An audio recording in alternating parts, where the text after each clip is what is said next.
Pension തട്ടിപ്പുകാർക്കെതിരെ നടപടി കടുപ്പിക്കണം. Siraj daily പ്രസിദ്ധീകരിച്ചത്. ഇതിനകം കൈപ്പറ്റിയ പെൻഷന് പണം പലിശയടക്കം തിരിച്ചുപിടിക്കാനാണ് ധനമന്ത്രി നൽകിയ നിർദ്ദേശം. ഇതുകൊണ്ടായില്ല. സർക്കാരിനെയും പൊതുസമൂഹത്തെയും മൊത്തം വഞ്ചിച്ച ഇവരെ സർവീസിൽ നിന്ന് ഒഴിവാക്കുന്നതുൾപ്പെടെയുള്ള നടപടികളിലേക്ക് നീങ്ങേണ്ടതുണ്ട് സർക്കാർ.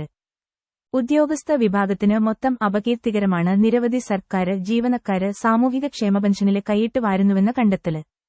ധനവകുപ്പിന്റെ നിർദ്ദേശപ്രകാരം ഇൻഫർമേഷന് കേരള മിഷന് നടത്തിയ പരിശോധനയിലാണ് ഗസറ്റഡ് ഉദ്യോഗസ്ഥന്മാരടക്കം 1458 ജീവനക്കാര് ക്ഷേമ പെൻഷന് വാങ്ങുന്നതായി ബോധ്യമായത്. സർക്കാർ ജീവനക്കാരുടെ ശമ്പള വിതരണവുമായി ബന്ധപ്പെട്ട ഓൺലൈൻ സംവിധാനമായ സ്പാർക്ക് ഡേറ്റ യിലെ ആധാര വിവരങ്ങൾ അവലംബിച്ചായിരുന്നു ഇൻഫർമേഷന് കേരള മിഷന്റെ പരിശോധന. ആരോഗ്യ വകുപ്പിലും പൊതുവിദ്യാഭ്യാസ വകുപ്പിലുമാണ് ക്ഷേമ പെൻഷന് തട്ടിപ്പ് നടത്തുന്നവര് കൂടുതല്. ജീവിതത്തിന്റെ രണ്ടറ്റം കൂട്ടിമുട്ടിക്കാനാവശ്യമായ വരുമാനമില്ലാത്തവർക്കും നിരാലംബർക്കും ആശ്വാസമായി ഏർപ്പെടുത്തിയതാണ് സാമൂഹികക്ഷേമ പെൻഷന്. കടുത്ത സാമ്പത്തിക പ്രതിസന്ധിയിലൂടെ കടന്നുപോകുന്ന സർക്കാർ വളരെ പ്രയാസപ്പെട്ടാണ് ഇത് നൽകിവരുന്നത്. ഇത്തരമൊരു സാഹചര്യത്തിലാണ് അസി. പ്രൊഫസർമാര് ഉൾപ്പെടെ ഉയർന്ന ശമ്പളവും പെൻഷനും വാങ്ങുന്നവര് പാവപ്പെട്ടവരുടെ പിച്ചച്ചട്ടിയില് കൈയിട്ട് വാരുന്നത്. 50 ലക്ഷത്തിന് മുകളില് വരും സംസ്ഥാനത്ത് ക്ഷേമ പെൻഷന് വാങ്ങുന്നവരുടെ എണ്ണം. ഇവരില് അനർഹരായവരുണ്ടെന്ന് ധനകാര്യ വകുപ്പ് നേരത്തെ കണ്ടെത്തിയതാണ്. 2017 മുതൽ 18 വരെ മുതൽ 2020 മുതൽ 21 വരെയുള്ള 4 വർഷക്കാലത്തെ സാമൂഹിക പെൻഷന് വിതരണവുമായി ബന്ധപ്പെട്ട് comptroller and auditor general CAG നടത്തിയ പരിശോധനാ റിപ്പോർട്ടില് ക്ഷേമ പെൻഷന് വാങ്ങുന്നവരില് 20% പേര് അനർഹരാണെന്ന് ചൂണ്ടിക്കാട്ടിയിരുന്നു. സർക്കാർ ജീവനക്കാർക്കും സർവീസ് പെൻഷനേഴ്സിനും സാമൂഹികക്ഷേമ പെൻഷന് അനുവദിച്ചതായും അർഹതപ്പെട്ടവർക്ക് പെൻഷന് നിഷേധിക്കുന്നതായും CAG രേഖപ്പെടുത്തുന്നു. തദ്ദേശ സ്ഥാപനങ്ങളില് പെൻഷനുള്ള അപേക്ഷ സ്വീകരിക്കുന്ന ഘട്ടത്തിലും പരിശോധനയിലും അംഗീകാരം നൽകുന്നതിലും അശ്രദ്ധ സംഭവിച്ചതായും സാക്ഷ്യപത്രങ്ങൾ ഹാജരാക്കാത്തവർക്ക് പെൻഷൻ അനുവദിച്ചതായും റിപ്പോർട്ടില് ചൂണ്ടിക്കാട്ടുന്നുണ്ട്. ഒരു ഗുണഭോക്താവിന് 2 വ്യത്യസ്ത പെൻഷനുകളും അനുവദിച്ചു. ഭർത്താവ് മരിച്ച് ഒറ്റപ്പെട്ട സ്ത്രീകൾക്ക് മാത്രം നൽകേണ്ട വിധവാ പെൻഷന് വിവാഹമോചനം നേടിയ സ്ത്രീകൾക്ക് നൽകുന്നതായും റിപ്പോർട്ടില് പറയുന്നു. 4000-തോളം വരും ഒന്നിലധികം ക്ഷേമ പെൻഷന് വാങ്ങുന്നവരുടെ എണ്ണം. ജനങ്ങളുടെ ക്ഷേമം ഭരണകൂടത്തിന്റെ ഉത്തരവാദിത്വമാണ്. ഇതിന്റെ ഭാഗമാണ് സാമൂഹിക പെൻഷന്. ജീവിക്കാന് മറ്റു മാർഗങ്ങളില്ലാത്തവരെയാണ് പെൻഷന് ലക്ഷ്യമാക്കുന്നത്.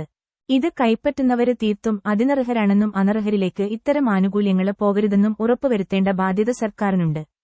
ഇതിന്റെ ഭാഗമാണ് സാമൂഹിക പെൻഷന്. ഈ ലക്ഷ്യത്തില് പെൻഷന് അപേക്ഷകരുടെ വരുമാന സർട്ടിഫിക്കറ്റ് പരിശോധന, ബയോമെട്രിക് മസ്റ്ററിംഗ് തുടങ്ങി കർശന പരിശോധനകൾ ഏർപ്പെടുത്തിയതുമാണ്.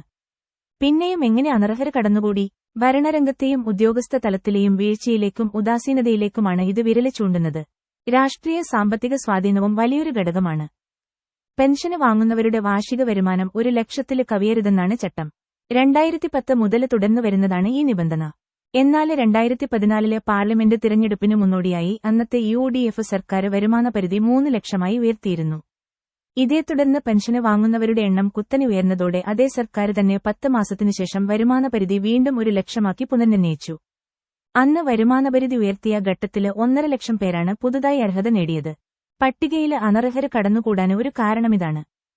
ഇപ്പോൾ പുറത്തുവന്ന റിപ്പോർട്ട് പ്രകാരം സാമൂഹിക ക്ഷേമ പെൻഷന് വാങ്ങുന്ന സർക്കാർ ജീവനക്കാര് 1458 പേരാണെങ്കിലും ഇതിനേക്കാൾ എത്രയോ കൂടുതൽ വരും യഥാർത്ഥത്തില് ഇവരുടെ എണ്ണം. ധനമന്ത്രി KN ബാലഗോപാല് തന്നെ ഇക്കാര്യം സൂചിപ്പിക്കുന്നുണ്ട്. കടുത്ത നിയമ നടപടിയും ശിക്ഷയും അർഹിക്കുന്നുണ്ട് ഈ തട്ടിപ്പുകാര്. ഇതിനകം കൈപ്പറ്റിയ പെൻഷന് പണം പലിശയടക്കം തിരിച്ചുപിടിക്കാനാണ് ധനമന്ത്രി നൽകിയ നിർദ്ദേശം. ഇതുകൊണ്ടായില്ല. സർക്കാരിനെയും പൊതുസമൂഹത്തെയും മൊത്തം വഞ്ചിച്ച ഇവരെ സർവീസിൽ നിന്ന് ഒഴിവാക്കുന്നതുൾപ്പെടെയുള്ള നടപടികളിലേക്ക് നീങ്ങേണ്ടതുണ്ട് സർക്കാർ. അവരുടെ പേരുകൾ വെളിപ്പെടുത്തുകയും വേണം. പൊതുസമൂഹം അറിയട്ടെ ഈ പകൽമാന്യന്മാരാരെല്ലാമെന്ന്. ശിക്ഷ കടുപ്പിക്കണമെന്ന ആവശ്യവുമായി NGO അസോസിയേഷന്, ജോയിന്റ് കൌൺസില് തുടങ്ങി ജീവനക്കാരുടെ സംഘടനകൾ തന്നെ രംഗത്ത് വന്നത് സ്വാഗതാർഹമാണ്.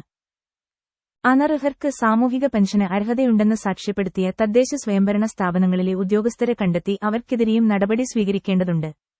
പാവപ്പെട്ടവരുടെ പെൻഷന് കൈപ്പറ്റുന്നതുപോലെ തന്നെ കൊടിയ വഞ്ചനയാണ് ഇത്തരം അഴിമതികൾക്കും തട്ടിപ്പുകൾക്കും കൂട്ടുനിൽക്കുന്നതും.